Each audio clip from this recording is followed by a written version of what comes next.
Bom dia, galera, estamos de volta para mais uma aula remota. Hoje é a nossa 20ª aula remota, dia 1º de junho de 2020, né, a segunda-feira. Aula de português. Vamos iniciar fazendo a correção da tarefinha de casa na página 34, livro 2, encontros consonantal e dígrafo, onde você tinha que circular as palavras quando fosse possível, os encontros consonantais que você encontrasse, e aí você tinha que começar a circular nas palavras. Outros, membros, aldeia, sentido, falta, procurá-lo, encontrassem, estendido e chão, né? Os encontros aí de consoantes. E aí depois você tinha que copiar na B as palavras encontradas e separá-las quando fosse possível. E aí você começou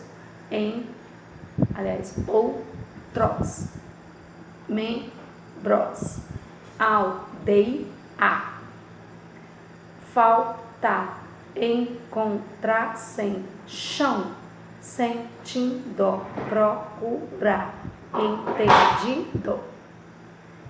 E aí, depois que você fez a separação, o que você observou no encontro das consoantes quando você separou as palavras em sílabas?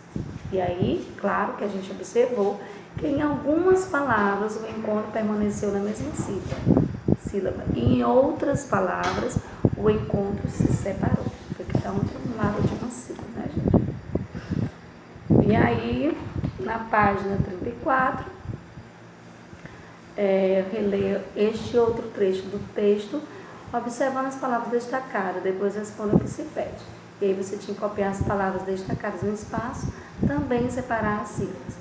E aí as palavras eram fossem, terra, servissem, assim.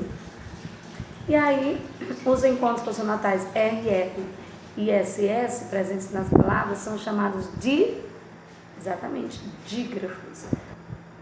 Ao fazermos a divisão silábica das palavras escritas com o dígrafo RR e SS, o que a gente observa?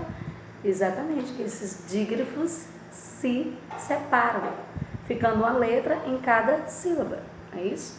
E aí, na página 37, você tinha que encontrar 10 palavrinhas no diagrama, né?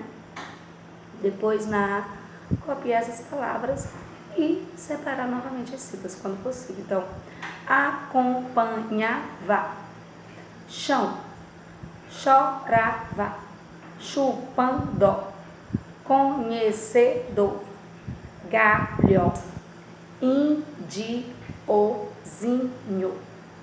olhos, sozinho, tinha. E aí, ao fazer a divisão silábica da palavra, escrita com CH, LH, NH, são dígrafos, a gente percebeu o quê? Que elas permanecem juntas, ficando as duas letras a mesma sílaba, isso. Então, são os dígrafos inseparáveis, né, gente? Depois, você tinha que resolver a páginazinha 38, né, no caderno, de acordo com o textozinho aqui. Essas perguntinhas são pessoais, a gente vai ver quando a gente voltar no seu caderninho. E aí, depois, a página 30, o espaço a seguir era as palavras do texto que você não conhece, para você procurar também, pessoal. E aí, na página 40, era para a gente colocar o nome das descrições, né, dos brinquedos indígenas, de acordo com o que a gente viu na página 39, você já tem uma noção do que seja. Então, o primeiro é o quê? Arco e flecha. Do lado do arco e flecha, cabulete, né? Cabulete. Embaixo do arco e flecha, biboquê. Do lado do biboquê, peteca. Abaixo do biboquê, maracá. E do lado do maracá, zarabatana, né? E aí vamos para a aula de hoje, que é na página 41, onde a hora de leitura. No início deste capítulo, você conheceu a lenda do Guaraná. Leia esta outra lenda indígena contada pelos Bororós. E aí você vai ler o textozinho, Os Curumins e as Estrelas. Depois de ler, né, você vai ler todo o textozinho e você vai fazer as linhas e entrelinhas. A história contada explica o quê? Né? Então, você vai ler o texto para poder entender e depois ver aqui comigo a correção, tá certo? Então, ela explica como é que nasceram quem? As estrelas, exatamente. Onde se passa a história? A história se passa na floresta, né? Trata-se de uma história antiga ou atual? E aí a gente sabe que é antiga, lógico. Como é que a gente sabe disso? Porque as lendas são histórias antigas e elas são passadas oralmente, transmitidas, né? De pai para filho, ou seja, de geração para geração, né, gente? Através da contação oral. Quais são os personagens principais da história? Então, depois de ler, você vai saber que os personagens principais da história são os indígenas, homens, mulheres, crianças e a avó. E que animais participam da história? Participam o papagaio, o beija-flor e a onça, né? Já o tatu, a paca e a capivara só aparece no sonho dos indígenas. E o texto que você leu indica o quê? O que ele faz? Ele conta uma história por meio de uma sequência de ações. Não é isso, gente? Na página 44, leia a explicação, depois complete as lacunas. Os textos que contam histórias por meio de uma sequência de ações são chamados de narrações narrativas ou textos narrativos. Com base nessa afirmação, podemos dizer que a lenda indígena, os curumins e a estrela, é o quê? Você pode dizer que ele é um texto narrativo, pode dizer que ele é uma narração ou que ele é uma narrativa. Na nona, esta outra explicação, depois de ler, né, será outra explicação, você vai marcar o X. Todo texto narrativo tem um narrador, que é quem narra a história. O narrador pode ser narrador personagem, que é quando ele conta e participa da história, ou ele é o narrador observador, que é quando ele apenas conta a história, mas ele não participa como um personagem. E aí, de acordo com a explicação do narrador do texto, os curumins e as estrelas é o que? Narrador personagem ou narrador observador? Né? Observador. Por aí a gente vê. Conte o que você observou do texto para responder essa questão. Então a gente vê que ele apenas, o narrador não participa da história, ele apenas conta a história, mas a gente vê que ele está sempre se referindo aos índios, né? Está sempre mostrando a atuação da sequência dos fatos que aconteceu com os índios, mas em momento nenhum ele está participando da história. Então na 11, leia mais essa explicação e responda a questão completa na lacuna. Quando o narrador é narrador personagem, dizemos que o foco narrativo está na primeira pessoa, que é justamente o eu e o nós. Quando o narrador é narrador observador, dizemos que o foco narrativo está na terceira pessoa, que é ele, ela, as, certo? Então, de acordo com essa explicação e com a resposta dada na questão 9, podemos afirmar que o foco narrativo da lenda, os curumins e as estrelas, está em qual pessoa? Lógico, né, gente? Terceira pessoa, já que ele não participa da história. E aí, na página 45, todo texto narrativo deve trazer um conflito.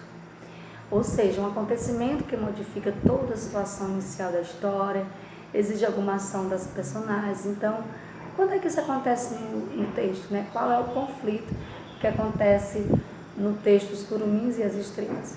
Então, a gente lendo o texto, a gente percebeu o que acontece quando os curumins, por terem comido muito, ficam com medo das mães e começam a pensar em formas de se esconder delas, né? Como enganá-las. E aí, a 13ª, após o conflito, o texto narrativo deve sempre trazer um clímax, que é o momento do suspense, da tensão, da emoção, que exige um desfecho e uma solução. Quando se dá esse clímax na história que a gente leu?